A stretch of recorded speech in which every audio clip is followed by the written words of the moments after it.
This is our town. Welcome!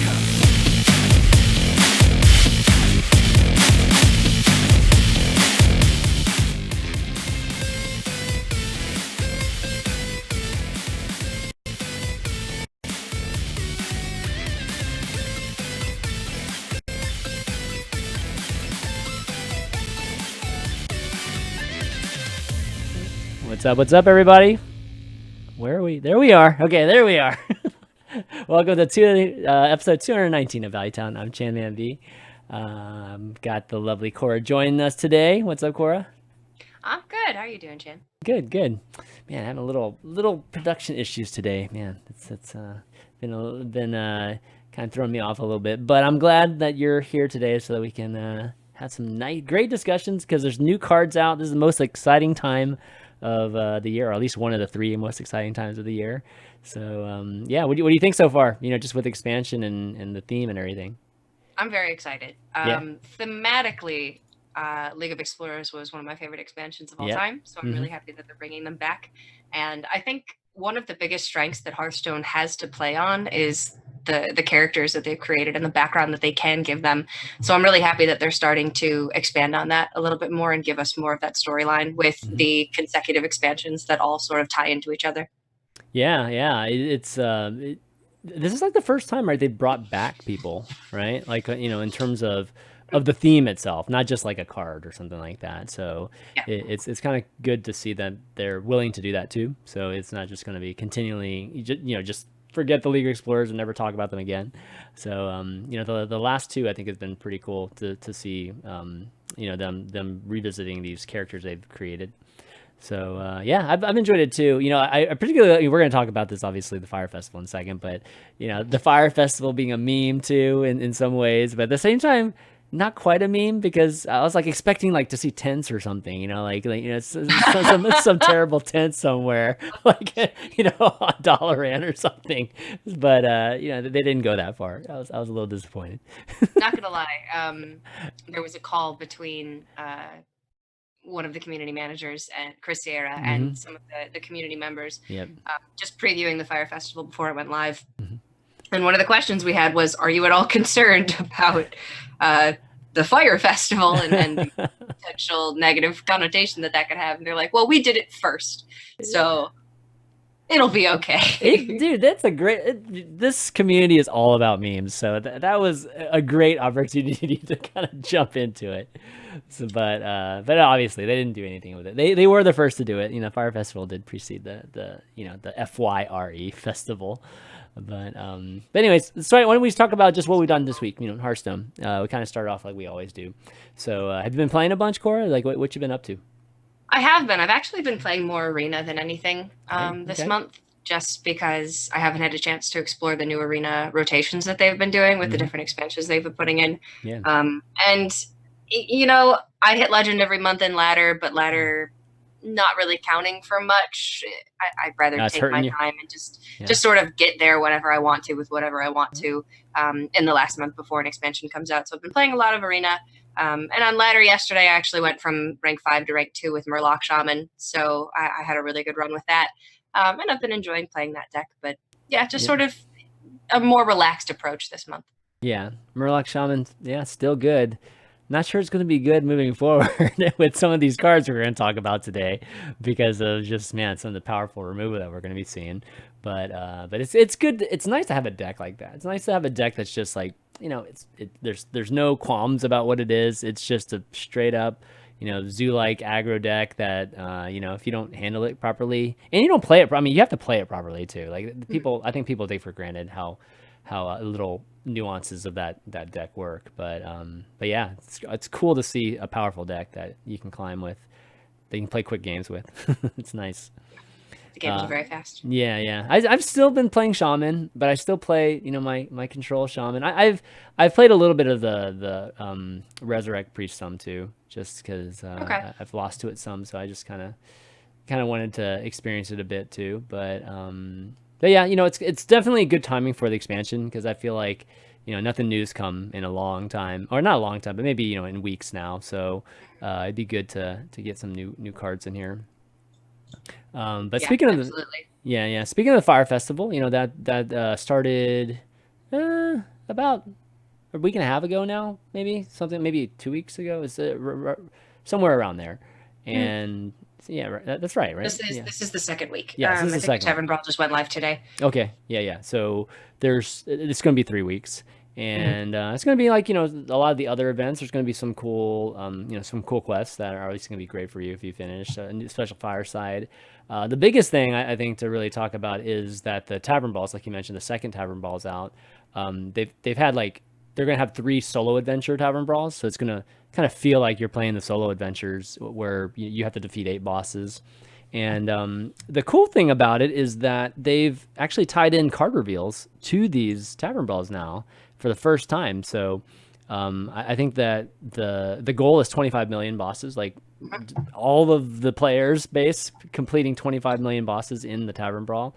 And for every 25% done, they reveal a card, like on social media. So, you know what? You asked me earlier if they revealed a card today, and I said no, but I lied. They absolutely did, because we hit 25 million. Oh, did we? Bosses. I think that was the last one, right? I think we've done. I think they've revealed a few already. That might be the final. Wow, we completed that fast, guys. That's amazing. They just revealed the 4th card, so we'll get to that. Yeah, we'll get to that. You might have to link me that in a second. But this always happens during the Value Town. They always release something where I was not ready for it, and it's like, oh man. I think it was like 2 or 3 hours ago. Was it? Really, okay. Yeah. Make me feel even worse than Cora. Thanks. No, I spend my life on Twitter. I am ingrained in social media, and it's not healthy, ChanManV. You have a family and a life. Let me do dirty work. If only I had somebody that's just looking at Twitter at me nonstop. That would actually be amazing. I might actually pay somebody to do that. Believe it or not. My Twitter hound. Exactly. But yeah, so the Fire Festival, what do you think? It's pretty cool. What do you think of the idea of just having the community take part in these card reveals? I think it's really cool. I think it's really easy being so ingrained in Hearthstone esports to forget just how many people play Hearthstone, because I think the community at times can feel quite small, especially when you've got 48 grandmasters who you're seeing every single week. It can feel like there's not much more beyond that, but defeating 25 million bosses was not a difficult undertaking for the entire Hearthstone community, because you have so many people playing Tavern Brawl every week who, maybe you just don't realize how popular it really is. Because for me, I play it once a week and then I don't play it again. For a lot of people, it's a big part of their Hearthstone experience. So I think it's really cool. I think it's really good to get the community involved. And it's a good way to expand on card reveal season. I think card reveal season has been pretty much the same thing over and over again. And I'm a big advocate for changing it up. Yeah, me too. I was even telling Chris Sierra that I thought that was a great idea. Just having the community take part. I would have loved, to be honest. I know this kind of totally goes against the whole marketing element to it, but I would have loved if all of the cards were revealed, based on the community participating somehow. I think that would actually be cool to one of these expansions to do it. You don't have to do it every one, but just having them completely involved in it, and instead of just having influencers and outlets and things like that, that would actually be pulling in the entire community, which is kind of a cool concept. That would be pretty cool. Yeah. I don't know if they would ever go quite so far, but I think that they would. I think that they would certainly give more card reveals to ventures like this in the future. What they do at the end with just the Facebook card dump doesn't benefit them in any way. If they can find structured ways to reveal all of the cards and actually benefit individuals or benefit Hearthstone and Blizzard by doing it that way, I think they absolutely will. Yeah, to your point, there's so many at the end that surely they could give away more. Surely they could plan more. Because I don't know what goes behind the decision making for which cards actually do get revealed and how they're given out. But I don't know. Sometimes I don't think I'm not sure there actually is much that's involved. At times as to who gets what. So a couple more. That wouldn't hurt. I don't mind. The final reveal being a little bit less, a couple less cards. Blizzard, he's saying he wants a card reveal. I'm not saying that. I'm not necessarily saying that either, but that it'd be nice. It definitely would be nice. Has Value Town had reveals in the past? Yeah, we had one 2 expansions ago, I think. a Value Town actually. Yeah, Value Town we had one. We had one back when Allie and Jackie was here. We did one, and the Streamer Showdown had one like a couple expansions ago, and they're fun and all. Like I'm just gonna be completely honest here, they're fun and all, but they're kind of stressful to be honest. Like there was a time where I just like I was dying to get one, but now it's like man, I don't actually mind if I don't get one, but it's obviously an honor to get one. But at the same time, it's like man, the community expects a lot when you do these card reveals, so it's a lot of work. I'm totally okay with having nothing to do with card reveals. Okay. Right. Okay, you are? Okay, so you kind of feel a little bit the same way I do. I'm cool with watching. Yeah, especially with all this, like, DisguisedToast drama, which brings us, to... Actually, I didn't even have it listed here, but, a little bit of drama in the last day or two. Actually, the last day, really, 24 hours involving... DisguisedToast. So actually, to wrap up the Fire Festival, guys, go and participate in the Fire Festival. Get all your packs and get all your gold and everything, and I think that was the final card, so I don't even know if there's any more cards to really reveal, but play the Tower Ball, all that good stuff. But anyways, getting to the drama, so DisguisedToast got a card reveal, no surprise. I mean, he pretty much gets one every single expansion because he's one of the top streamers, right? Well, anyways, apparently there's been backlash, on Reddit, pertaining mostly it had a lot to do with just Tice not getting one, and then it just, talked about Toast. It just ended up turning into a Toast discussion because Toast has been playing so much team fight tactics lately. And, just being not as interested in Hearthstone during the ends of these expansions and things like that. So today, Toast ended up posting this. Hold on a second. Let me go to it. So he ended up posting this on Twitter after like a thread on Reddit started as to like why Toast got a card reveal, and he hasn't really been playing. He's like a TFT streamer now, or at least people think that now. So, in terms of this tweet, he was basically gave the card back to Blizzard and is not doing their card reveal anymore.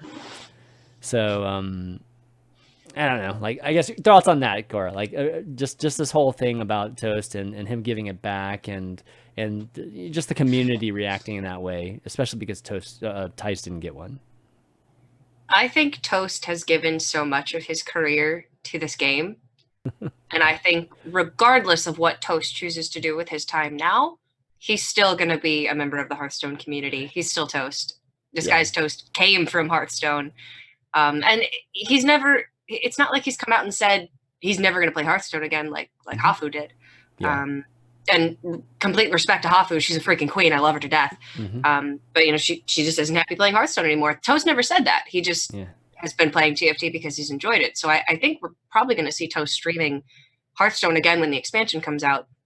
I think it was an overreaction from the community. I think that, yes, Tice not getting a card reveal is weird.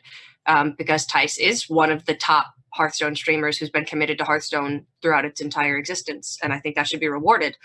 But the mentality from the people who choose who gets card reveals, and that's something that obviously we're sort of on the inside, and we know a little bit more about the process than the average person does.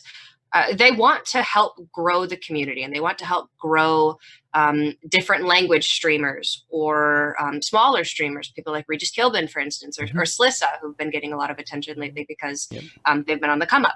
So it's not going to be the same people every time. But I do think that, like we were saying before, there's definitely space for more cards to be given to community members to reveal, so that maybe we don't have the problem of people like Tyson RDU not having cards to reveal, because that is bizarre. But I think it's fair to give a person a card for one expansion and then give them a card for an expansion 2 expansions later. Like, I don't think it has to be the same people every time, and to assume that it's going to be the same people every time is a little bit short-sighted. So I do think this was an overreaction. I like Toast. I've always been a fan of Toast. I think Toast having a card to reveal, he's always going to do it justice. He's always going to put effort into revealing that content.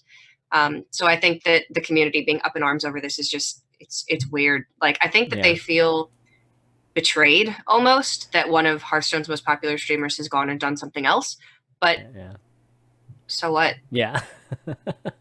People are allowed to play different games. Like, we were talking a little bit before we started. I play a lot of Overwatch, like an excessive amount of Overwatch, and nobody gives me crap for it, like, because I still play Hearthstone, but sometimes I don't want to stream Hearthstone, and I don't know, would that make me ineligible to get a card review? It's just so weird. It's just so weird. Yeah, it's a, you know, for the most part, I agree with you. It's kind of a really touchy subject in some ways, you know, because like for sure, like for his reputation, his history with Hearthstone. I mean, he's like, you know, if there's a Hall of Fame, Scott says it's in the Hall of Fame, right? You know, for Hearthstone, you know, so from that standpoint, he deserves to be able to do. You know, he deserves a card reveal no matter what. No matter if he's playing TFT for a while or not. Like he, you know, I it's not that he deserves it, but I can understand why Blizzard would want to give it to him, and we as a community shouldn't. You know, I don't feel like we should react to one way or the other. You know, one thing with these card reveals, like people make such a big deal out of them. You know, like really do. I know it's like in the beginning when they were first doing it, I can kind of understand it. I mean, I felt like it too. It's like, I mean, dude, I'd like a card reveal too. You know, because it's kind of like an honorary thing, right? But at this point, come on, it's been like years and years now since we've been doing reveals. You look like you're about to say something. Like, what do you want to say? My thing is like, how many people actually take like the puzzle boxes that they had last? How many people actually go to the person's stream who's revealing it and sit through them opening that entire puzzle box just to see the card? Right. Or do you just wait for it to be on Reddit 10 minutes later? That's what the people do. Yeah, exactly. I think the majority of the people don't even go to the streams. They don't even care about who's revealing the card as long as it gets revealed. Yeah, I agree. Yeah, and I think that in the beginning, people would. You know, I remember when I did my first one. I mean, I think that YouTube video got hundreds of thousands of, you know, like hits on it, and it was like amazing, and it's just like, oh, this is a great way to, like, you know, bring exposure to content makers and things like that. At this point, it's not so much that, and you can kind of tell, like some of these great reveals, like Ali's done some great reveals, and they don't even get that. Chinese card reveals are always insane. They're like, absolutely phenomenal. Freaking like anime things. I mean, they're like crazy movies with the special effects and stuff. But you know, those don't even get that many views. You know, I'm talking about like, you know, they still get tens of thousands of views, but they're not getting like the crazy hundreds of thousands of views. So yeah, I think you're absolutely right. I think people just like wait on social media. Everybody these days just goes and takes a screenshot of it and doesn't even link back to the, you know, the content maker anyway. So it's a karma farm on Reddit. It really is. Yeah. First person to post a picture of the new card. Yeah, it really is. And I mean, I think it deserves some thought in terms of like how to do it in a way that is more hype. You know, like just don't keep doing the same thing over and over again, because it eventually just gets tired. You know, it just doesn't become special anymore. You know, and then people, you know, like ourselves don't want to do them anymore. Like it's to the point where even the big card reveal streams are just like, everybody's so cynical regarding card reveal streams. Yeah, exactly. And having been part of a card reveal stream last season, like, Which card did you get? Like, which card did you get last time? Well, I was on with Peter Whalen. Yeah. Oh, yeah, that's right. You did the big one. What am I talking about? You did the big one. Yeah. I hosted it. Yeah, that was great. Well, you got a lot of negative stuff from that, but still, I thought it was fine, quite honestly. It used to be that everybody was just so excited to see the new cards that they just wanted to see you play with them, and now it's like, okay, get to the cards and get off. Well, like, not just that, play perfectly too while you're on stream. That's like what? Put the cards on my screen and go away. Like they just don't. It's very cynical now. Yeah, I agree. And it didn't used to be that way. So it's weird, like having spent so much time in this community and having revered the card reveal streams and revered the people who revealed cards in the past. It's just not that way anymore. I wonder how, you know, like what we can do to like kind of bring some more hype back to it. Do we need to take like one expansion where we don't show anything? You know, like literally you just like see all the cards. That would be sweet. If Hearthstone was just like, surprise, here's an expansion. Yeah, I kind of like that, to be honest, and I've said it a couple of times in the past, but people, you know, obviously a lot of marketing things make sense to expand it and whatnot, but I just like everybody to start on the same page. You know, like everybody, all the influencers, whatever, see the cards the same time I see. You know, all of us see the cards, all the fans see the cards, And I think that would be amazing to kind of experience that once again. That's how Hearthstone used to be, like when it first came out. We'd all like, oh man, what's Hogger? Like what are all these cards? And that was like really hype, and watching people stream was hype.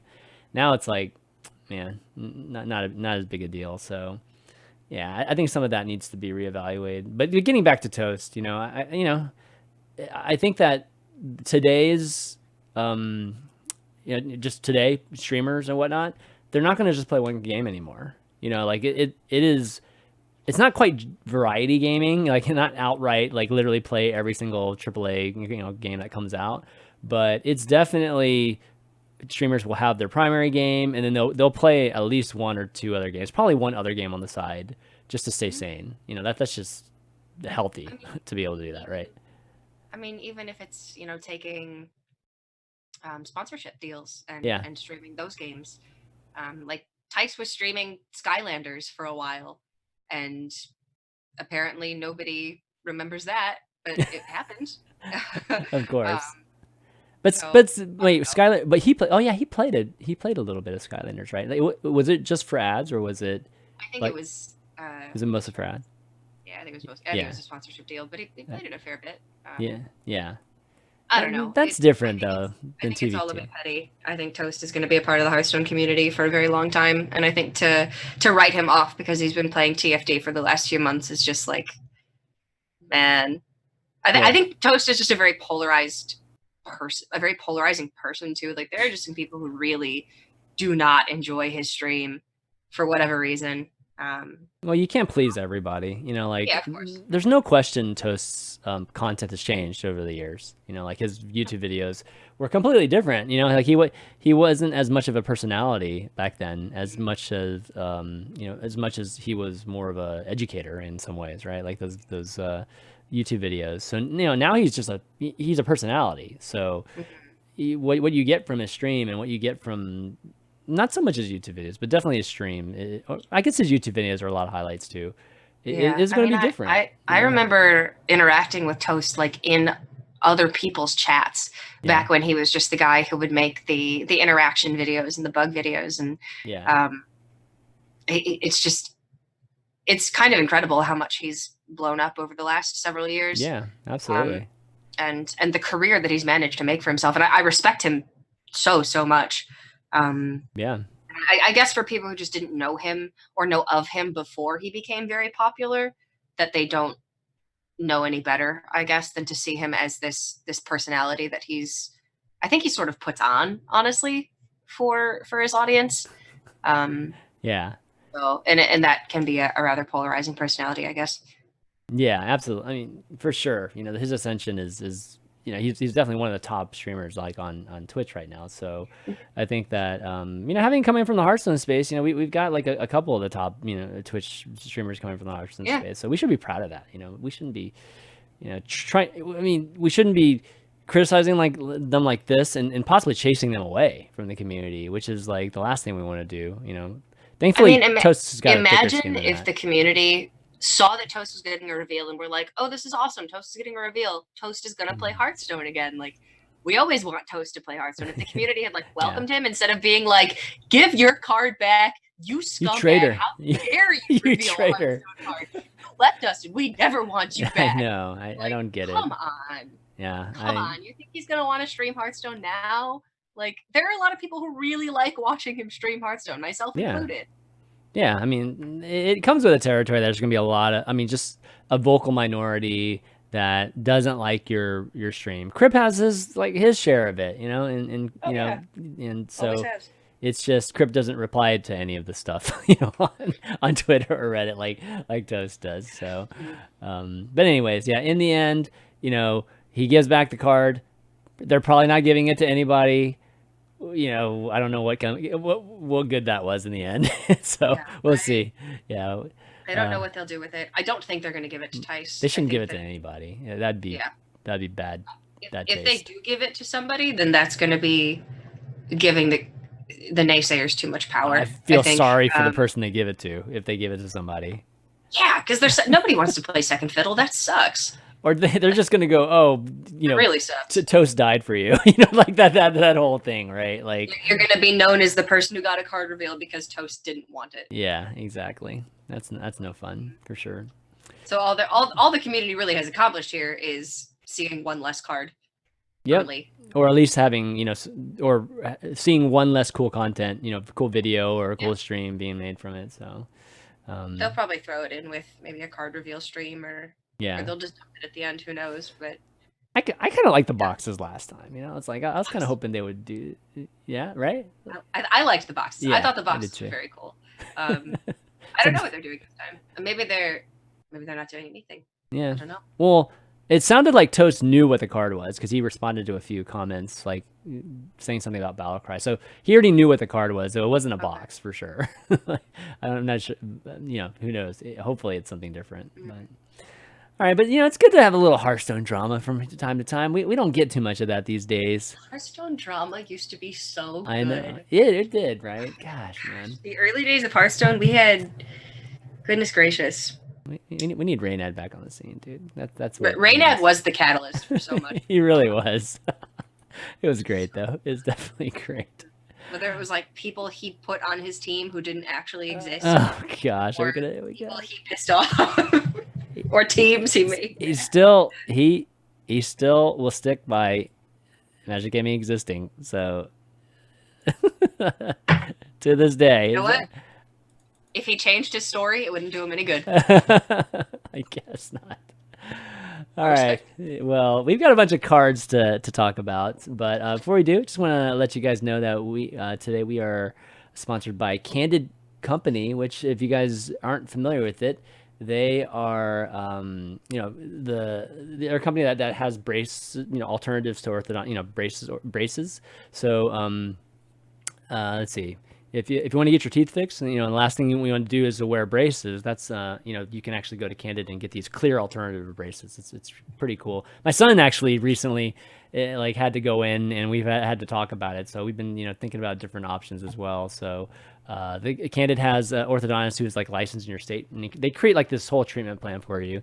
And they only use like experienced orthodontists. They use these 3D preview that kind of shows you just like how everything will look to, you know, to your final results, to like what your teeth will look like in the end, which is pretty cool. And you don't have to go to an orthodontist office. They kind of just send, you know, the aligners and everything clear, you know, just directly to you, just mail them to you. And it costs 65% less than normal braces, which is going to save you just thousands of dollars. And usually the time it takes to kind of straighten your teeth is around 6 months. So if you go right now, you can, you know, get your teeth straightened now. And if you go to candidco.com/valuetown, you can get some, and use the Valuetown code, you can get $75 off. So again, candidco.com/valuetown. Check it out. Yeah, braces, man. Braces were, yeah, like I was lucky enough to never need them. You really? You had straight teeth? You I did. Oh my god, dude! I don't know many like legit straight teeth, like not just they're good enough. You know, like we don't need braces. You got legit straight teeth. They're not perfect. I have one tooth that's like slightly behind another one. Oh, okay. But close. The dentist was like, if it doesn't bother you, it doesn't bother me. And I was like, fantastic. Yeah, okay. That's nice. I did lose the wisdom teeth lottery. I had 4 wisdom teeth. I did too. I had 3 removed. And I still only 3? Gosh, I had them all removed. It was Chipmunk City. I was supposed to have all 4, but then 1 was so high impacted that they would have broken my molar if they took it out. God. So they were like, we're just gonna address this eventually. Okay. So I'm dreading eventually, because getting the first 3 removed, everybody said it was not going to be a problem. Oh, it was you're lying. Horrible. Yeah. It was absolutely horrible. Yeah, me too. It's just, you know, to clean just all that stuff. I'm not going to talk about wisdom teeth here, but yeah. So it's definitely going through that phase with my son. It's definitely been an experience. Yeah. But let's talk about cards. We've got you know, from the new expansion. We've got some more. I think we revealed a few of them last episode, but we've got some more here. So let me bring that up here. We're going to start out with the Paladin cards. It's because there are actually 3 of them. You know, like they just decided to go nuts on Paladin for some reason. But yeah, well, all 3 of these were revealed during the Grandmasters Playoffs. Yeah. So they did them sort of, you know, 1, 2, 3. Yep. Reveal the whole package. Yeah, so we're going to start with the first one, 3 mana, 3/1 Beast, Salhet's Pride. It's a rare card, Death Rattle, draw 2/1 health minions from your deck. And if you kind of look at the rest of these before getting into them, they all have 1 health. So there's definitely something about 1 health, that they're definitely pushing in terms of the Paladin.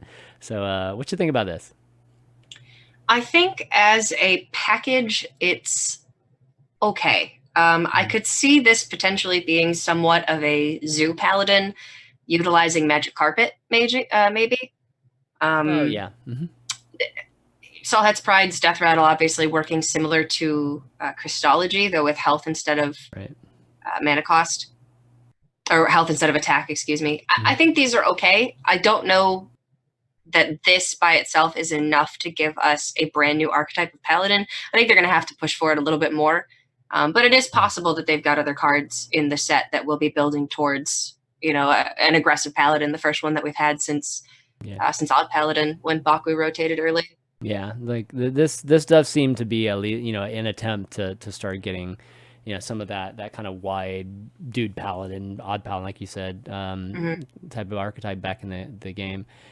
They're gonna need a lot, because there's like literally nothing that supports that from the previous expansions. So yeah, every one of these cards are gonna have to do it. But yeah, so Salhet's Pride, Brazen Zealots, the next one, 1 mana, 2/1, which that's pretty interesting card just by itself. 2/1, 1 mana, rare card. Whenever you summon a minion, gain +1 attack. So this one gets stronger and stronger.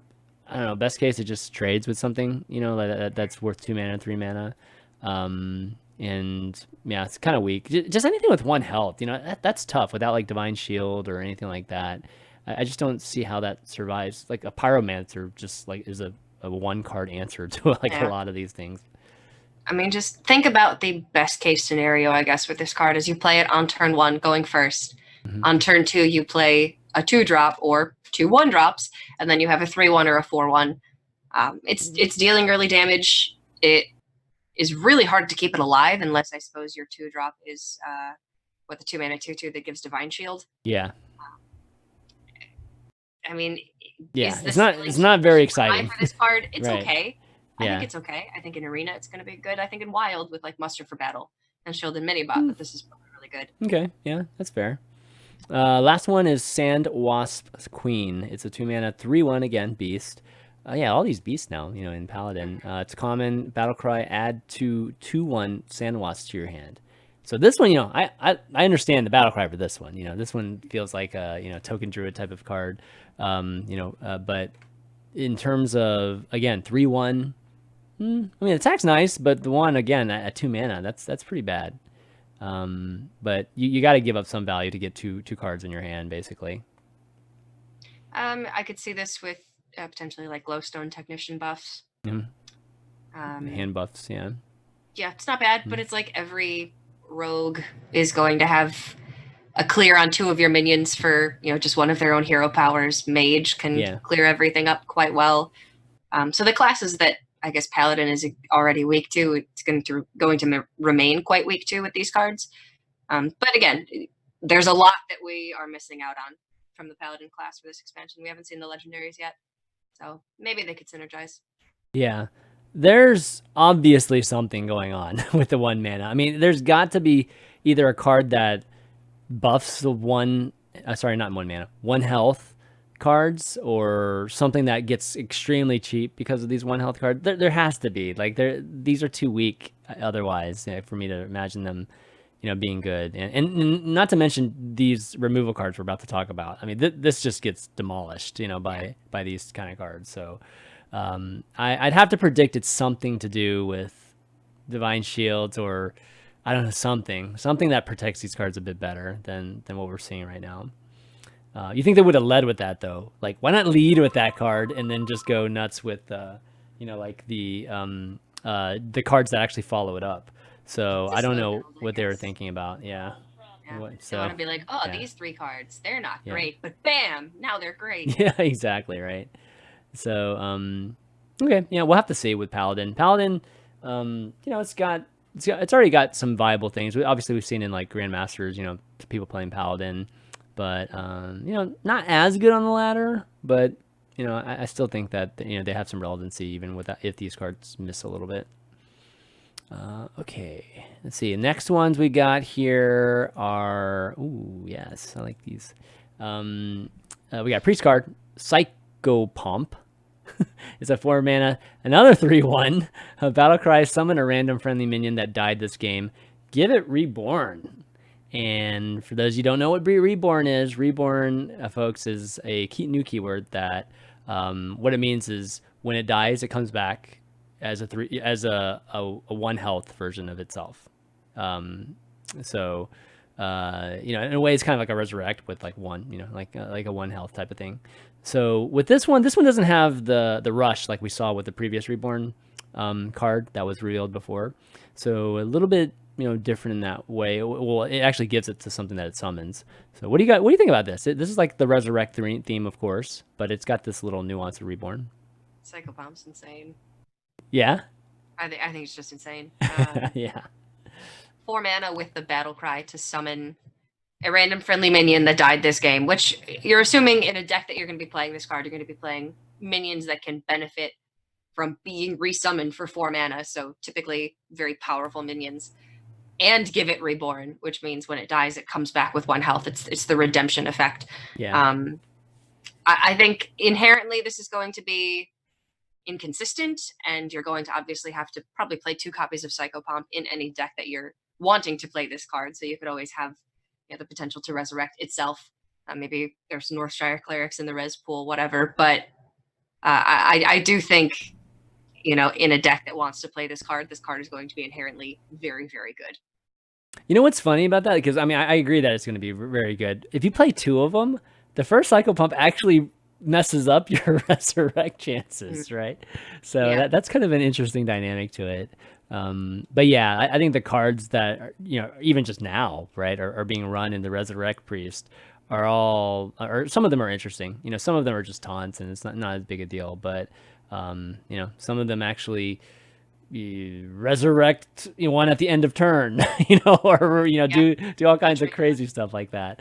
So we'll have to see what ends up coming from that. But another pretty interesting Priest card that has the same theme, which cool.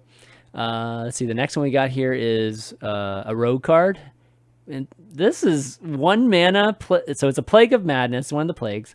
It's a rare card. Each player equips a 2/2 knife with poison. Like when is it possible for a card to give your opponent the same thing you get to be good? Yes. Is it? Okay. I think so. Talk to me. Okay. I think it is. All right. For a couple reasons. First reason being you have initiative. Yeah. You get to attack with the knife first.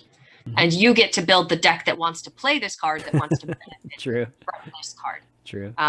So there's always, much like Weapons Project, overriding your opponent's weapon and giving them the 2/3 weapon. You can use this sort of as a pseudo weapon removal. You could also use this with, like Acidic Swamp Ooze or Harrison Jones, if you want to benefit from this card immediately.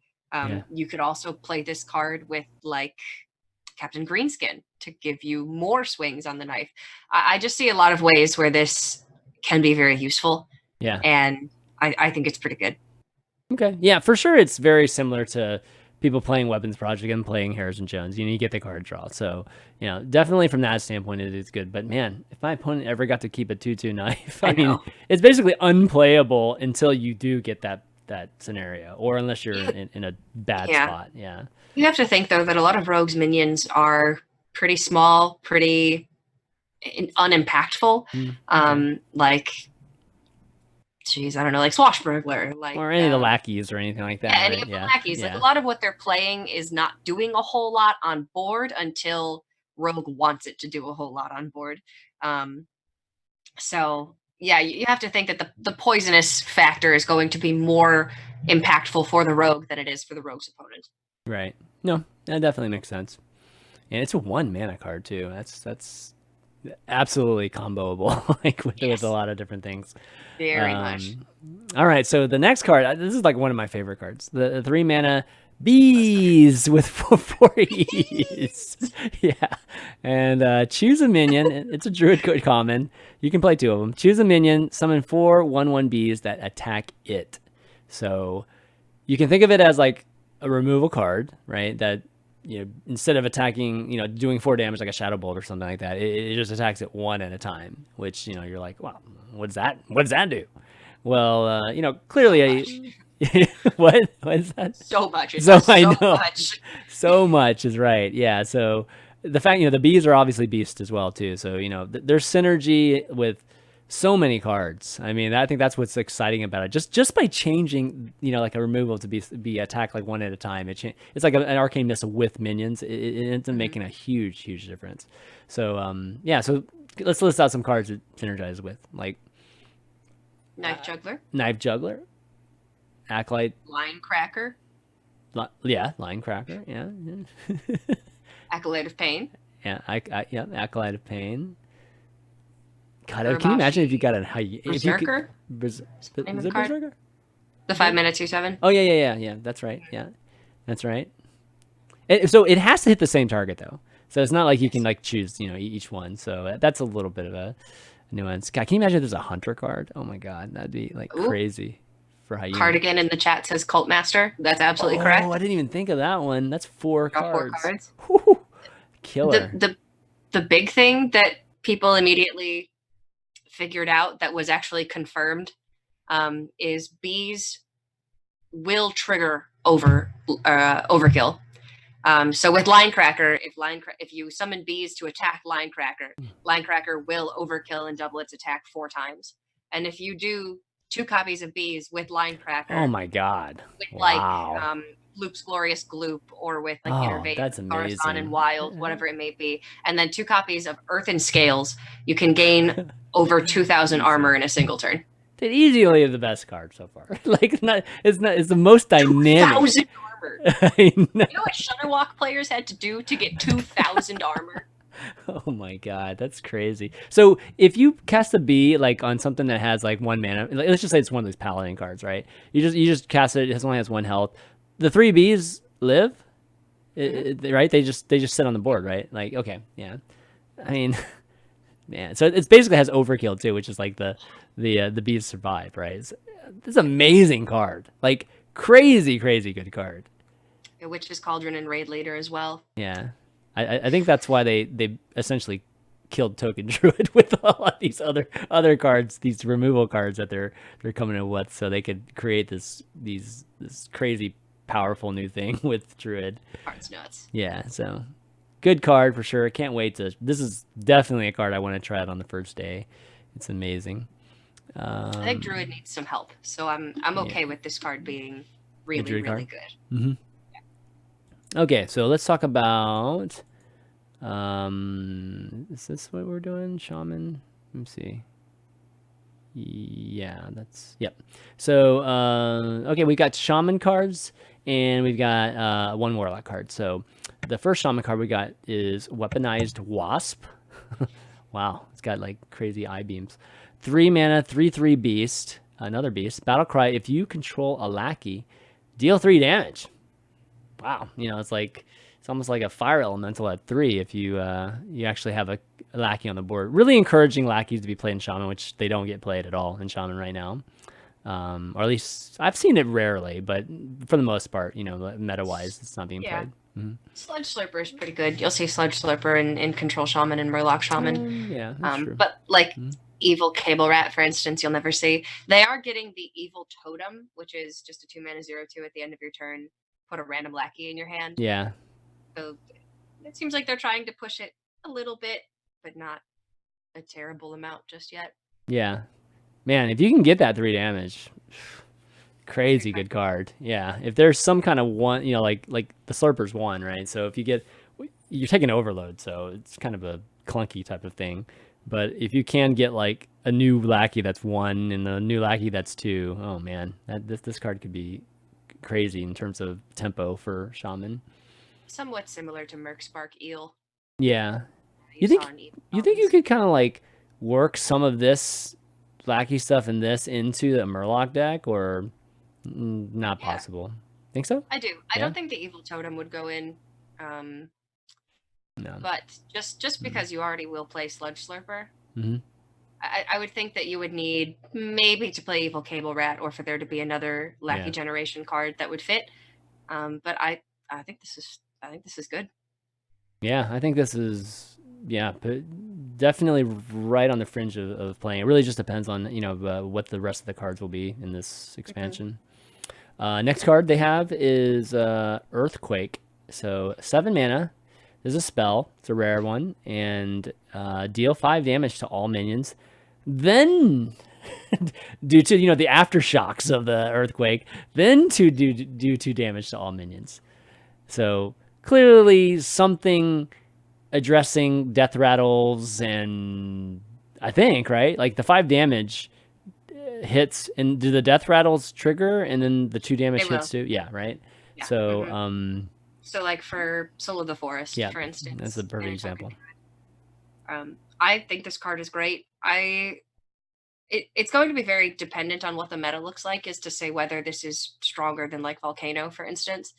But I think this is very good. At the very least, it's 7 mana, deals 7 damage to all minions, right? Which is going to be a board wipe, and you're going to see this in a Control Shaman deck that's not going to be too concerned with what their side of the board looks like, as long as their opponent's side of the board is clear. Right. And very appropriately, they revealed this right after the earthquake happened in California. Did they really?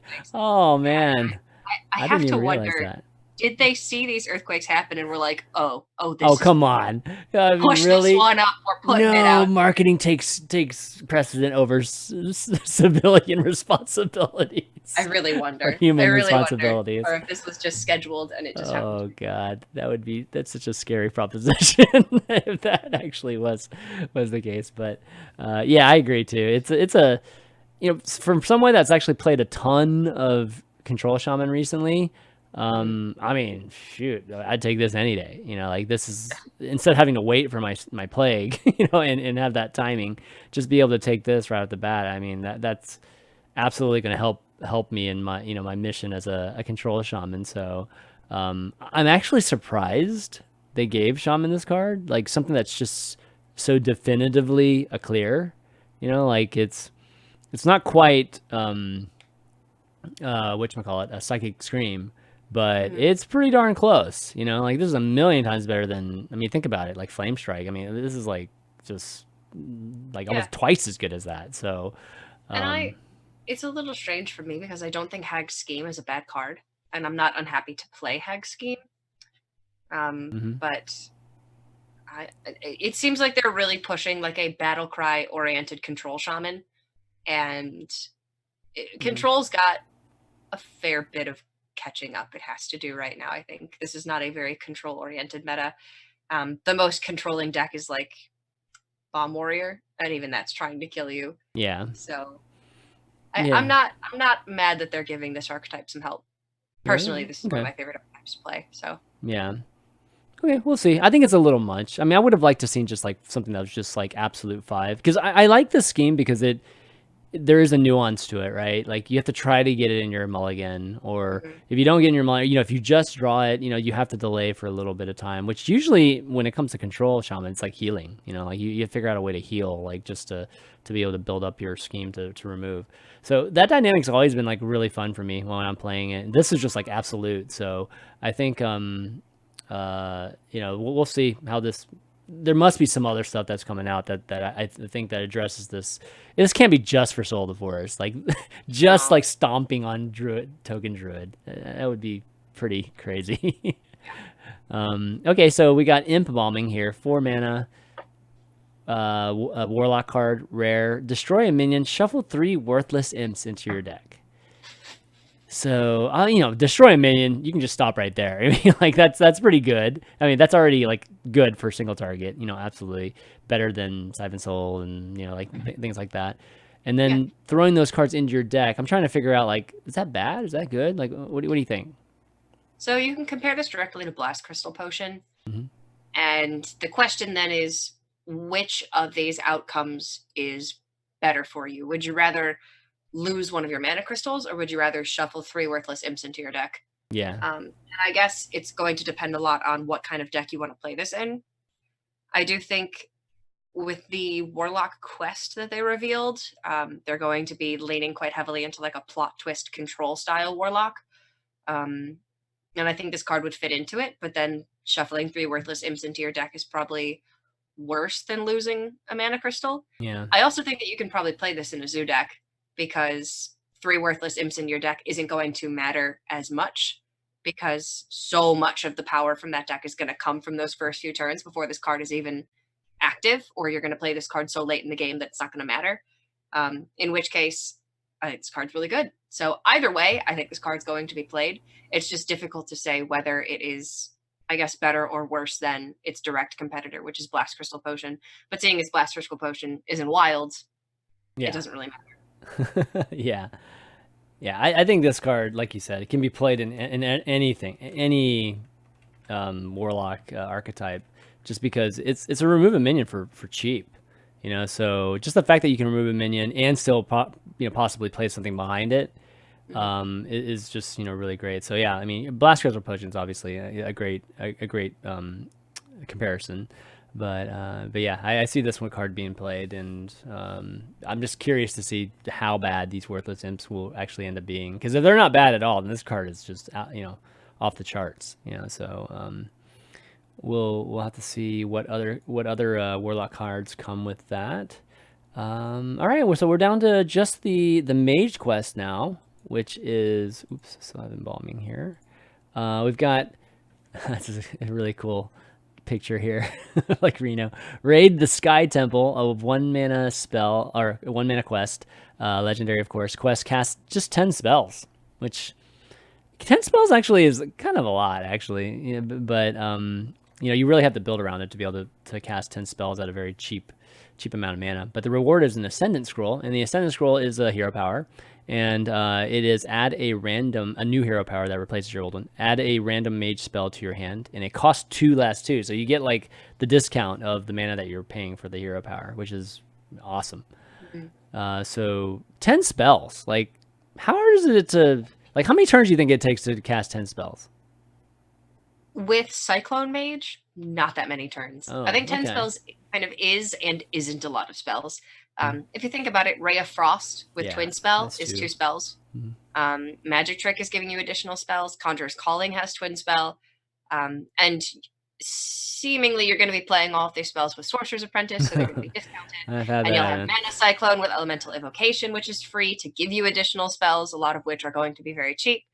I really don't think this is going to be difficult to accomplish. The question is, does the existing Cyclone Mage deck, or a deck that would be rather similar to it, want to play this card and want to have this new hero power? And I think the answer is yes, only because the Fire Blast hero power doesn't really do much. So why not have this? I guess this is one card. It's just one card you replace. And I don't think it's not much of a investment into you possibly getting an incredible hero power here. So and you could even play this card, like, you don't have to play the quests on turn 1. You could play the quest with a Sorcerer's Apprentice with like a Magic Dart Frog, and then the quest is just a freak spell that counts towards missiles from the Dart Frog and additional spells for Mana Cyclone. Mage likes playing cheap spells, right? And yeah, I think all of the quests and the way that they're adapting them this time around into the hero powers and into rewards that you get right away, but that aren't necessarily game winning on their own. I really like this direction for quests. I think if they'd gone in a similar direction to last time and made the quests game winning, it would have been too powerful. Yeah. So I'm very happy with this adaptation, and I think that you could play this in any mage deck, honestly. Okay, yeah, any mage deck. I don't know about any mage deck, but I think pretty much any mage deck is going to want to play. Really? Even just like your standard like Khadgar ones and. Yeah. Okay. They're all playing Ray of Frost. They're all playing Frost Nova. Okay. Yeah, maybe decks that don't play Mana Cyclone. Yeah. It's going to be a bit too difficult potentially to get to this payoff, but then you have to imagine that those decks are going to be the ones that are a little bit more controlling, that want to play for the late game a little bit more and would be able to benefit from this hero power more. So it's kind of a catch-22, I guess. Can you complete the quest fast, but do you really benefit from the hero power, or is it going to take a little longer, but is the hero power really, really good for you? Yeah. Yeah, for sure. It's just a generally good one. So, I guess the point that it's just good for any type of, add to any mage, basically. Yeah, I could definitely see that being valid. Yeah. Because it's almost like, what's a good example? What's another good example of that? Like, I mean, it's almost like Dr. Brew. Dr. Brew's just good for anything, right? Like, or Hagatha.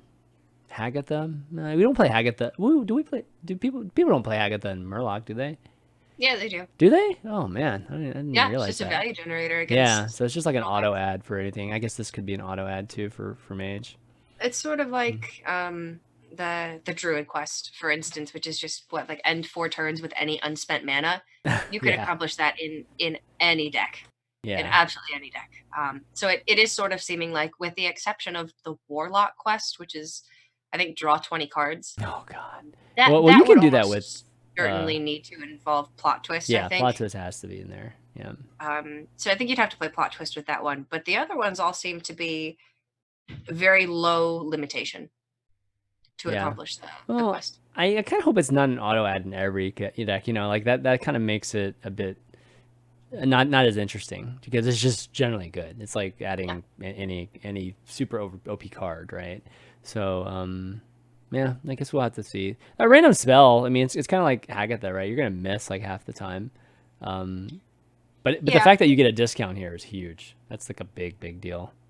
Banking mana for future turns has always been very strong. And I do think that there's some pretty bad mage spells, but there's a lot of really good ones. I mean, if you hit Pyroblast with this and then suddenly for 13 in a single turn with Pyroblast Frostbolt. Yeah. It's numbers that your opponent can't possibly keep track of. Yeah. Like they cannot account for this hero power. Or maybe you can get Conjurer's Calling number 8, 9, and 10. Frost Nova number 7. Yeah. Oh man. Yeah, it seems like they get so many spells already that, man, you have a hero power that gives you one too. That's pretty OP. Okay, well, anyways, those are the cards that we've discussed. Oh, we've got the one from today. Let me see which one that was. Did we hit Plague of Murlocs? Oh, did I not bring that one up? I may have missed a set. Let me see. Plague of Murlocs. Oh, I didn't bring it up. Okay, hold on, give me a second. Let me bring it up real quick. Yeah, Plague of Murlocs is a really great one. It's a Shaman card. Is that the only one I missed? I think that's the only one, right? That's the only one I missed. Yeah. So, Plague of Murlocs is a 3 mana. Actually, give me a second. Let me get rid of this thing.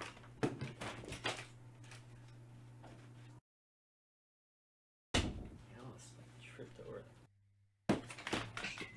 Sorry about that. Plague of Murloc is a transform all minions into random Murlocs.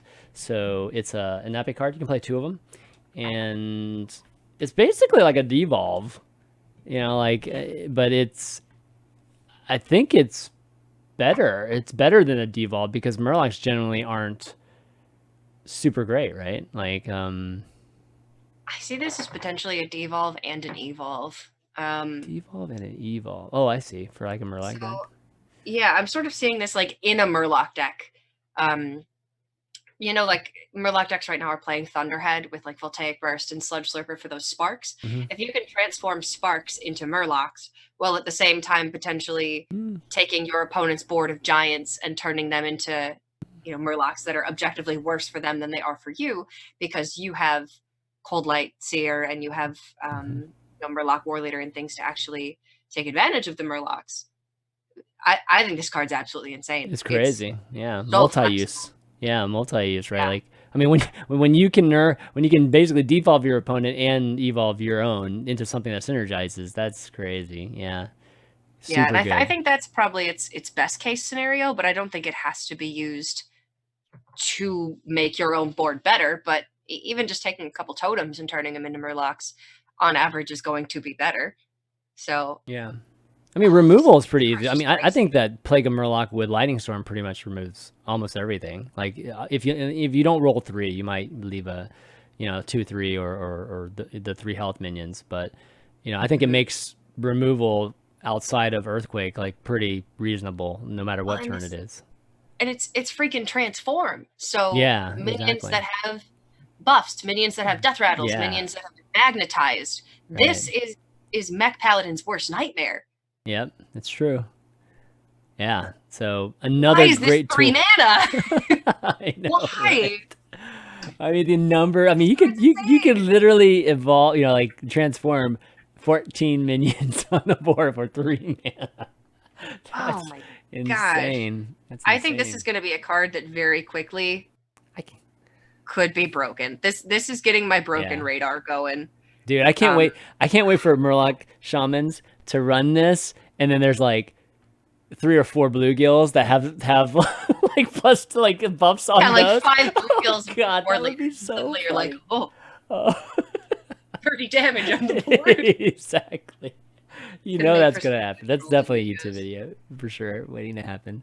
Yeah. So Shaman, another amazing card for them here. It's so that class got abundance of things. Like it's been waiting to erupt. I feel like Shaman is about to become super good. And even with the Murloc Shaman already being pretty good and or very successful in the meta.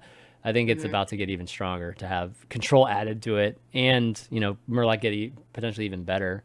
We'll see. The removal is pretty darn good in this expansion, so we'll see if the Murloc Paladin Murloc Shaman can survive it.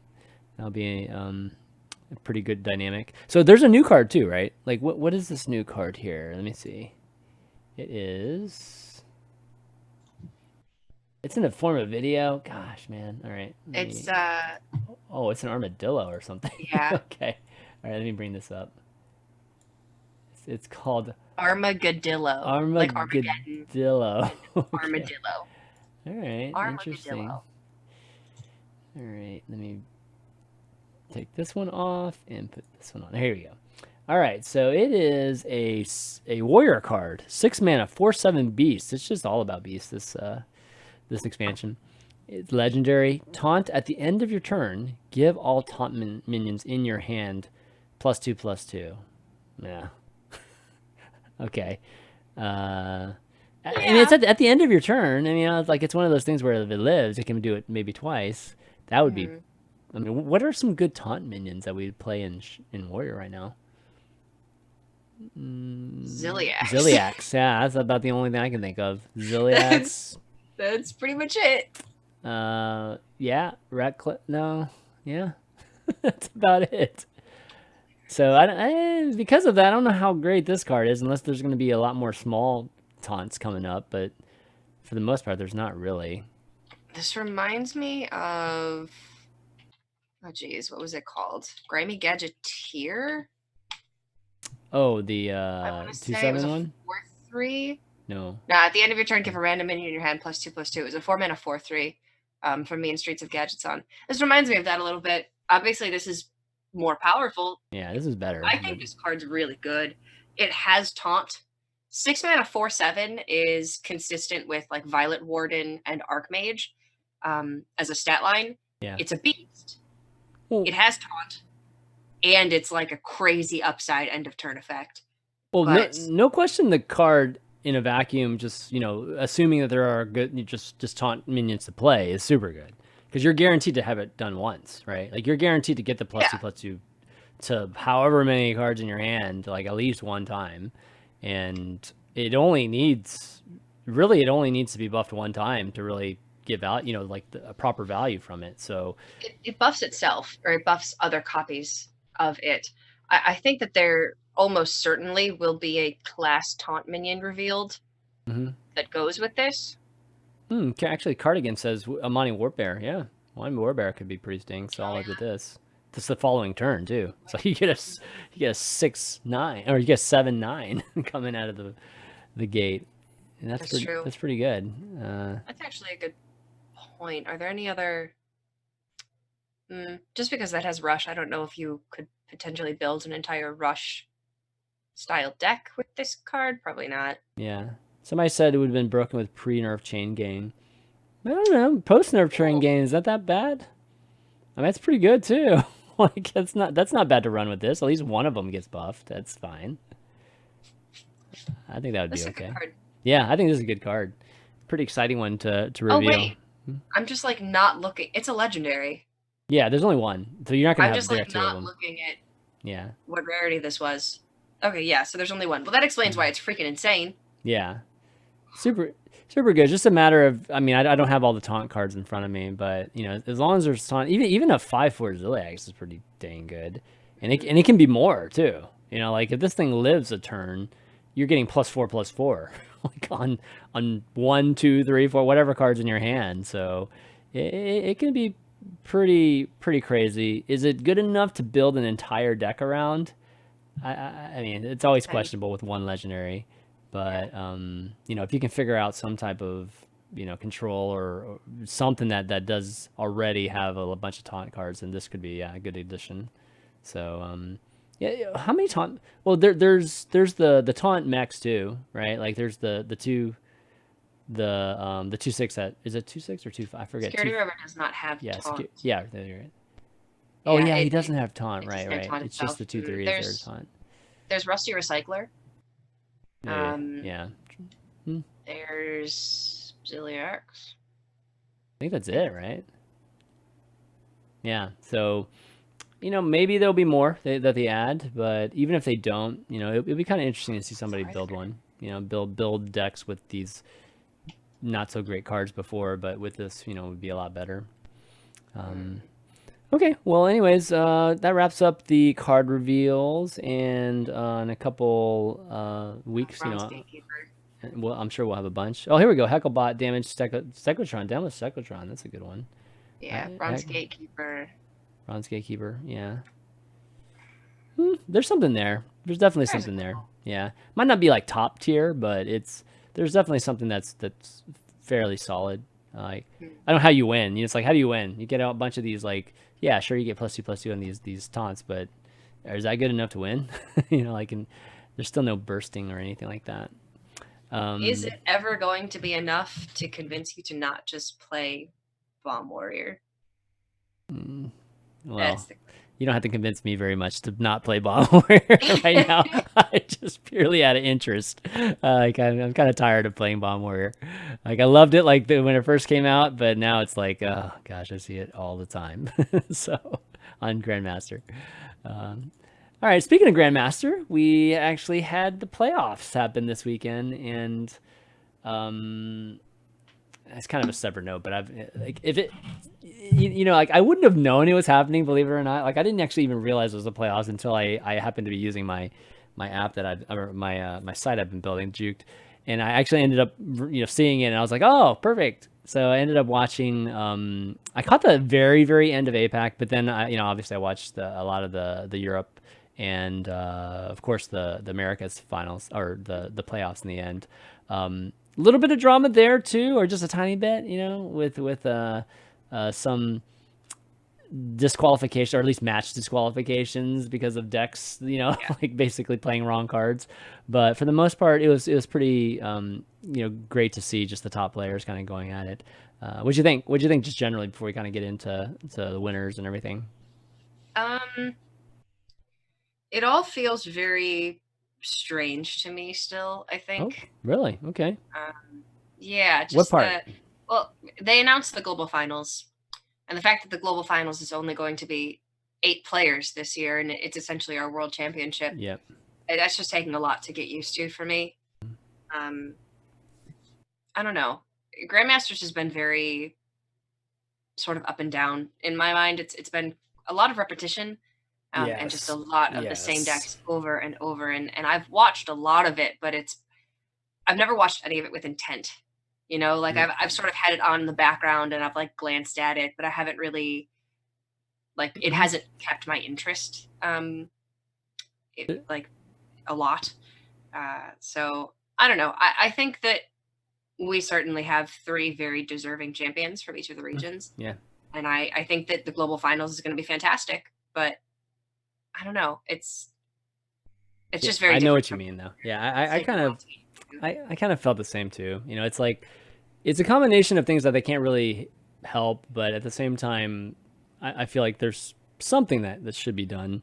You know, like when you have this kind of weekly broadcast, just with the amount of content that you're talking about, it happened with Overwatch too, right? Just with Overwatch League, it's like the regular season, leading up to the playoffs just doesn't really matter. Like there's not like a lot of or each match doesn't seem like there's a lot at stake. It's like, I lose this week. I mean, we've actually seen it. We've seen people just completely turn around their seasons, like really start off really terribly and then end up making the playoffs. Yeah. So, I think that kind of lends itself to not being that interested, in the regular season, and then the playoffs where there is something at stake, which is a spot in the World Championships and obviously a lot of money. That's when it starts becoming interesting. Natural, happens in sports too. Like nobody really cares about the NBA, regular season. Like everybody just waits until the playoffs for the most part. So, I think that part of it's kind of natural, but I don't know. I think that what you said about just the decks, just seeing the same decks over and over, that's the weakness of specialists. Specialists lends itself to that. So, it's like not terrible. It's not the worst it could be. It for sure is not the worst it could be, but at the same time, it's not exciting either. Like I don't really feel crazy amount of excitement, and I'm not sure how I'd change it. Any ideas like what they could do to bring some excitement to it? I think Conquest would help a lot. I really do. I think Conquest would mean that we would just have a lot more deck variety, and I think that would make it really more exciting for people to watch. But I think a lot of the problem is with oversaturation, how much they're broadcasting, how much you're able to view, and stakes. They want to boost viewership, they want more eyes on it, and they need it to be exciting for that to happen. But the stakes are just really low a lot of the time. Either the matches are so early on that they don't seem to matter, or it's so late that the top players are already locked and the matches again don't really matter. So I think that's some of that has to be on the broadcasters themselves to make it seem exciting and to provide the story and to provide the stakes and to constantly drive that point home.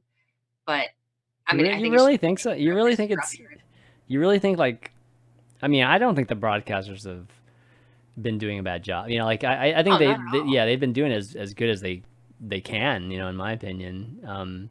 They're given what they're given. Yeah, exactly. I just don't think, after seeing actually one league that, seeing test to some extent, but definitely more so like the global games last year. Mm-hmm. And these league formats, they just don't work. It's just kind of boring, just having these especially something like Hearthstone, like a card game that's been meant to be played tournament style, and you're forcing it into a league, and so I just don't think that Hearthstone was meant to be played like this. Like I feel like Hearthstone was meant to be played as weekend tournaments, that you start it and you try to finish it in the same time. And so I would still like to see, and I've been saying this over and over like a broken record, I still would like to see a majors type of structure, where it's like tournament to tournament. There are majors, there are bracelets, there are, or whatever you want to call them, whatever we decide to call them. But there are basically, these chips that you get, like for and to measure how great you are is like the number of chips you have. We can measure legacy that way. I just think that matches what, this type of game or this kind of competitive game is just how it's played, and how to actually keep excitement and hype and have elimination just constantly, right? Like you can get knocked out of the tournament like at any moment, so you have to play well, or that player has to not make mistakes. So I think I think that next season will be very telling. Obviously we're going to be having relegation at the end of next season, and a lot of the players who didn't do so well this season are really going to have to step it up going into next season. So I am excited to see, is it possible to have like a Shanghai Dragons story in Hearthstone? Mm-hmm. Like, can you have a player like, Firebat or Patra, who didn't do well first season, suddenly come out the gate second season and kick everybody's butts? And is that going to be as exciting for the audience? Does the audience want to see those rebound stories? Yeah. because it does seem like in a lot of ways Hearthstone is trying to mirror the league structure of Overwatch League because it's worked very well for Overwatch. But Hearthstone's not a team game, right? Is it just not suited for a league structure? Yeah, I mean, just like imagine like other one-on-one games that would be a league structure, like I don't know, like Smash. Like, can you imagine a Smash league? No, that would be crazy. No. Like, that would be outright blasphemous. I could see it more than Hearthstone for only the reason that Smash fans are much more passionate than Hearthstone fans. And Smash fans have their favorite players and they will die for their favorite players. Like, yeah, it's just a very different culture. And I think that's just the difference between like card games and the FGC in general. Like FGC fans are much more passionate and are much more willing to stick with their favorites through and through. Whereas with Hearthstone, you don't really have favorite players unless they're very popular streamers. So like Dog and Tice are two of the most popular players in Grandmasters, and that's because they're very popular streamers. Whereas with like Smash, you can be a fan of the best players just because they're the best players. You could, but I if you had a league though, it wouldn't be even close, like Evo, or it just wouldn't have that energy. Like that's the thing. It would be a terrible idea. Yeah, exactly. So I think the one-on-one nature of it, even StarCraft, like StarCraft League, like I don't like to watch that. Like I like to watch definitely tournaments. And I don't think that, or I think that has a lot to do with team versus 1v1. So I'd like to see them do it. We've kind of done it. Like we've kind of had these like tours and stuff, but we've never like put the gauntlet down that these tournaments are more important than others. Like don't have it just lead to an ending tournament and world champion. Like forget the concept of world champion. You can have it, like season champion be like the yearly champion, and there's like a giant check at the end of that. That's fine. But when it comes to like legacy and carrying, like it'd be nice to have like this majors type of thing. Like there's, I don't know, DreamHack maybe one of them, or maybe the end of the year one is one of them, and that sort of thing. That'd be cool. We had all these tour stops last year and all these tournaments that should have mattered. Yeah, but they didn't. They're all the same, right? The prize pools were very low. They happened every weekend, and I could not even tell you who won half of them. I know. And I couldn't even tell you what half the locations probably were. And I'm someone who is a part of like 8 of them. That's true. So if I can't tell you, then the viewers at home sure as hell can. Right. And that's Blizzard's fault, right? Like it's not their fault, it's their strategy. Their strategy just wasn't to make any of those tournaments more important than the others. And I think that's what you need to do. Like you just need to make and then what to do in between those. I think that's where like you have to come up with some imaginative ways to kind of fill the space. But I think the overall structure, that feels a lot more like what Hearthstone should be, in my opinion. So we'll see. I mean, obviously we're going to carry through this year of Grandmasters the way it is, but like I don't think they're going to make any changes halfway through. Maybe some little tweaks to Specialist, but for the most part, we'll see the same thing. We'll see the same kind of broadcast and so. I will say I'm very happy to see PNC in particular qualify as the first South American player to ever make it to what is a world championship. But to me, it doesn't feel like the world championships. I mean, if it had the top players, it still wouldn't feel like the world championship. Like if Hunter Hayes is there, and obviously Fino, and I don't know. I think it's a fact of it's only 8 people. I think it's mostly just that it's only 8 people. That's really that makes sense. I really don't like, and that it's only open to 48 people plus the 16 from China, so 64 people in the world have the opportunity to qualify. That doesn't feel, in the spirit of Hearthstone, that doesn't feel right to me. Yeah. But I'm still very happy that they finally got there, because I think that South America's been a sleeper pick for a very long time. Yeah, for sure. They've come close many times. So Nagui-Don's been super consistent. Yeah, exactly. So speaking of that, so PNC ended up being America's champ. Ended up taking out Frozen and Purple actually at the end as well. So the Purple and the Frozen match, by the way, is the one I was talking about, where Frozen actually ended up playing a wrong deck, and then we found out later after Frozen won, and there was a little bit of some drama there, because I think I don't know if they asked Purple like what he wanted to do or not, and in the end they ended up just making the decision themselves based on the rules. But at one point I think that Purple, I mean, Purple wanted to actually let him have it, I think, and they in the end they didn't let him give Frozen the match because of the rule break. So a little bit weird, there, just how, but it was handled probably properly in the end. But just a lesson learned for the players to make sure you like play the decks you submitted. Don't. I think don't mess that up. It's absolutely correct that they don't let Purple make that decision. Yeah. It's not up to Purple, and obviously Purple and Frozen are friends, and they would have let him. If it was up to Purple, he would have let Frozen take the win, but it shouldn't be up to him. It should never be up to the players, because when you put it on the players, then the players who want to be sticklers because they want to win, they look like jerks, and that's them. So you can't let that happen. Totally agree. What else was it? Somebody somebody disconnect. I think it was Race. Did Race disconnect in his match and couldn't come back, and they ended up giving the win to his opponent? I think so. Yeah, I didn't see that one, but I think I heard something about that too. Yeah, basically, somebody didn't complete their match and didn't know why. We didn't know why, like on the broadcast, and then they just had to move forward. So that's unfortunate. I mean, obviously getting to the playoffs, I mean, that's a big deal, huge deal.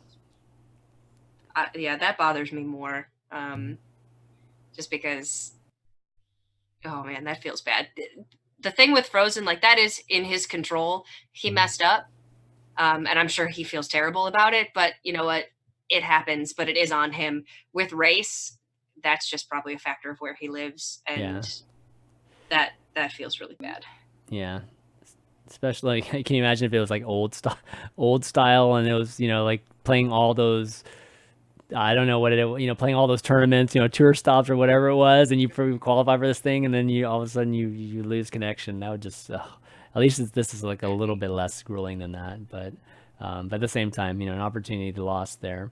Gotrick says, was it against Purple? It might have been against Purple. I didn't actually see that live, but anyways, they're kind of talking about the winners. So PNC ended up winning the Americas. Europe, Fino ended up taking that, just continuing his great run in Grandmaster.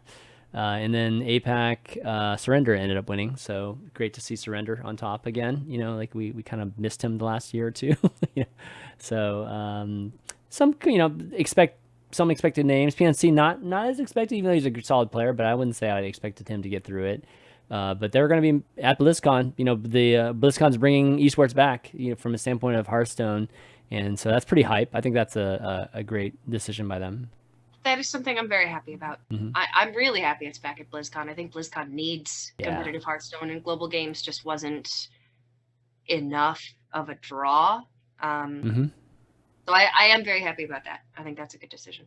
Yeah, I do too. I mean, I think like everybody taking their championships away from BlizzCon at the same time it just felt weird. Like BlizzCon just felt weird, especially Hearthstone. It just felt like they didn't do anything there. Like, so they still have the Overwatch League World Cup there, right? But that was like the cornerstone event, like the last two, and it's not even a world championship. It's just the World Cup. World Cup, yeah. So it was a little strange. WCS still finished there for StarCraft, but there needs to be more. That used to be a big esport event, BlizzCon. So we kind of need to get back to there. Yeah. Taking Hearthstone away from BlizzCon was strange, but it's just that the Hearthstone competitive schedule was more than a year. Yeah. So they could never just say, okay, we're going to do this, and then championships are going to be in November. They couldn't structure it like that. Yeah. But I'm happy that they are going back to this. Yeah.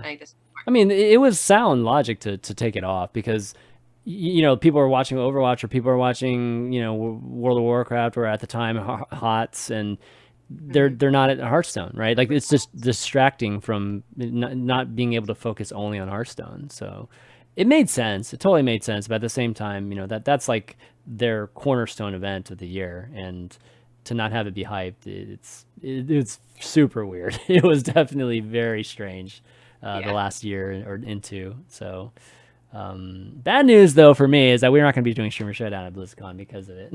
I think, but that's okay. Definitely having esports back there is worth it.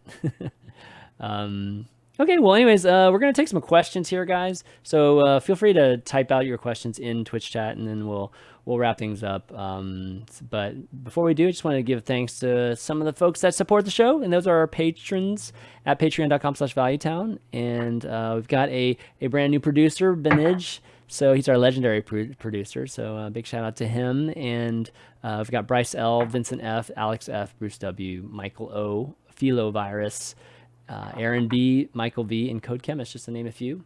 We'll try to get to your names. If you didn't hear your names this week, don't worry about it. We just kind of go through a few each and every week, with exception to obviously our legendary producer. But if you want to support the show, go to patreon.com/valuetown and throw a pledge away. We'd really, really appreciate it. Okay, let's see. Any questions? Any questions, guys? I don't know if we have any questions quite yet, so we'll give you a few more minutes to ask. Let me see. Do I have a question for you in terms of anything? Oh, is there going to be a WSOE event anytime soon? I thought we were supposed to have another one. No? I think the next one they're planning isn't until December. Oh, I don't know for really? Okay. I haven't been spoken to officially about anything just yet. Yeah. But yeah, I think December is when they're planning. And I think it's going to be a different structure. It might actually be co-ed for the first time. So okay. And less of like a King of the Hill. Yeah, so. co-ed's fun though. That's fine. Mm-hmm. Yeah, no, I think it'd be pretty sweet. Yeah. I keep advocating for them to do teams with like one guy, one girl. Mm-hmm. I think that'd be really cool, but there's some potential problems that arise. Like what? So, like if you have them play together, the audience could say that the guy's just doing all the work. Oh, God. Like it's hard to have the women stand on their own when they're playing with men. Really? In Hearthstone? I mean, it sucks, but it's just all right. Gosh, we can't have good things, man. We can't have nice things. I know, we can't have nice things. So DisguisedToast had to give up his card. I know, right? All right, Wombat asks, when is Cora casting next? Anything. Anything. Casting next. There's possibly something at the end of this month, and definitely something in the middle of next month. Although the thing in the middle of next month is not Hearthstone. So okay. Make of that what you will. Keep a looking on that. Follow her on Twitter just to see what those things are going to be. Bite HS asks, what would motivate you to come out to play in a live fireside? Do you like competitive events, casual, or strange formats? You want to go first on that? The thing that would motivate me to come out to play in a live fireside Bites is if you were running it, for one. Nice. I don't know if you're familiar with Scott ChanManV, but he he runs the firesides in Southern California. Yeah, they're definitely great events for sure. So I mean, obviously, if I was out there, I mean, that's not very common that I'd be out there too. But firesides definitely. I haven't done one here in a long time. Like I kind of lost some momentum with the one here just because I got a little bit busy. I used to have a tavern owner basically for the firesides out here, and then once he ran out of time, it's just kind of like we both ended up not we haven't done them in a while. But in terms of competitive format, I love them. I used to always love doing the competitive tournaments there. And strange formats, I'm generally not like, I'm pretty ambivalent when it comes to strange formats. It's like, yeah, it's cool, and it's don't particularly like it or dislike it. I've never actually been to a fireside gathering. What? Yeah, oh my goodness. There aren't any hosted in my area. Chicago is not. You could host one yourself. I know. I've thought about it. My dad owns a computer store, so I've been we could try and get something going. I used to do them at Buffalo Wild Wings. Yeah. Yeah. The internet was just so there, but for Hearthstone it was fine.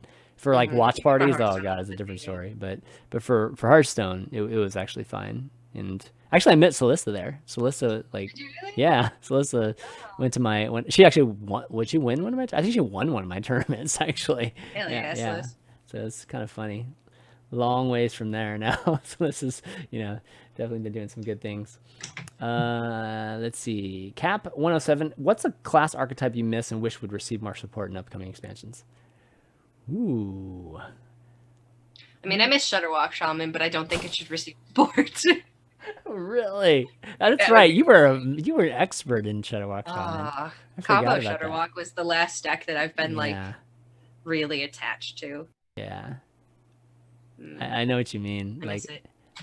I have some of those decks. Yeah. Actually, this Control Shaman has been one of those. It's just like I just have to play it all the time. Is there anything I kind of wish was still?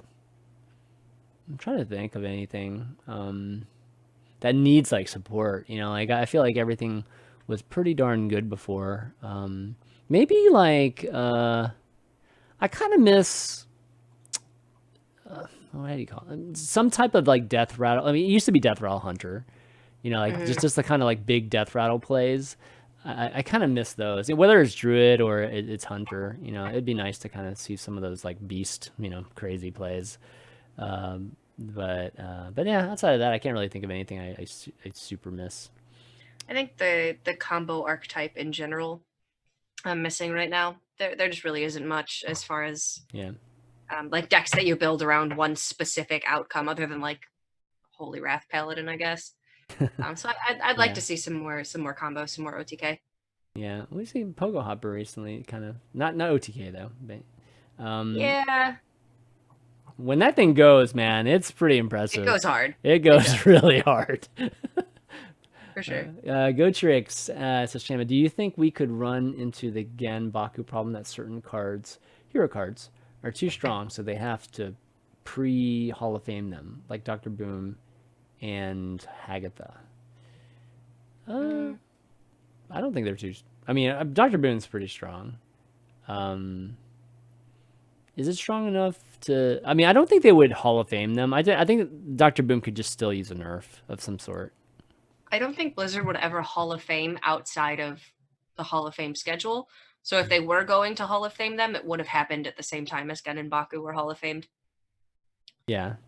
So when that didn't happen, I think you can commit to them being around until next year. Right. Yeah, for sure they'll be around. I agree with you there. They're not going to do anything early there, but even if it is, like I don't know of any cards that are super problematic, you know, outside of maybe Dr. Boom, you know. Yeah. I mean, they made some changes recently already, right? So yeah, they Hall of Famed Vanish and Mind Blast, but that was more so because they have been concerned with the classic set for a very long time, and they were putting additional cards into the classic set. So I don't know. I guess maybe they are willing to Hall of Fame off of the schedule, but I don't know. I don't think. I think they would nerf or balance change Hagatha and Dr. Boom before they would rotate them. Whereas with Gen and Baku, the entire point of the card is something that can't really be changed. Yeah, for sure. Yeah. I mean, it's a tough call. Yeah, I mean, it's a pretty good state right now. You know, like I think the game's, you know, coming off the reset, we still haven't gotten too powerful. I think this expansion might get pretty. I mean, we've seen some good cards, so I think they might really, really up the power level here, moving forward the rest of the year. But yeah, I think the game's in pretty good state right now. You know, like we're seeing new stuff. It's not crazy broken. You know, and they've reacted pretty quickly. So yeah, I mean, not too much to complain about, to be honest. I think things are good right now. I think the game is actually in the best spot that it's been in a very long time, because Team 5 have shown that they're so willing to make changes. Yeah. And they're willing to listen to community feedback. So I think the esports side of things is a little rough, but I think the actual game is very good. Yeah. Okay, well, I think that's all the questions we've got for now. But thanks for the questions, guys, and sending them in. If you want to try to get your questions in before next show or in between shows, you can email those to valleytown@chanmanv.tv, and we'll be sure to ask them in the next show. But Cora, it's always a pleasure having you on. Just us two today, but I like it sometimes when it's just two people and we get a chance to just go back and forth on it. Yeah, because sometimes when there's like a lot of people, I just have to hold, like there's like things that I don't get a chance to get in because it's for the sake of flow, So when there's only two people, pretty much get a chance to say whatever like I have in my mind. There's a lot of opinions to field sometimes, and especially with card reviews in particular. Yeah. those can get a little bit long if you have for sure, especially when you have some players on. They got a lot of opinions on some of the cards, so but they're usually cool opinions. That's kind of why it's like just let him talk. Yeah. But yeah, thanks for coming on. You got any shout outs you want to do before we take off? Shout out to Bites in the chat and all the work that he does on Fireside Gathering. Seriously, if any of you who are listening are in California, make an effort to go to one of his Fireside Gatherings because he goes above and beyond. It's unlike anything else that you will see in Hearthstone. So yeah, it's a good dude. And then to you, ChanMan, for bringing me back on again. Yeah, it's always good. Appreciate it. Yeah, of course. I'll second that. All the Fireside Gathering, all the Fireside Gathering organizers out there, go and support those. I feel like there hasn't been as much support for them recently. Like there was a lot of momentum for a lot to do stuff at the Fireside Gatherings, and I feel like it was a big initiative with community for a bit. And they're probably, I don't know, hopefully they still do the pack openings and stuff, before the expansions like they've been doing. But the pre-releases. Yeah. But go check definitely go check those out. Play some, most of the Fireside Gatherings have these open tournament things that you can play at. So, go and hang out, play some Hearthstone with, a friend, grab a drink or something. That's always a lot of fun. But other than that, follow us on Twitter at ValueTownGG. And you can find the show on youtube.com/ChanManV, as well as all the audio channels like iTunes and Google Play and Spotify and SoundCloud.com/ChanManV. Just look up ValueTown, look up Hearthstone, you'll find us. But outside of that, we'll be back in 2 weeks. There's going to be more cards, I'm sure. So get ready for lots more card reviews coming up. But until then, see you next time.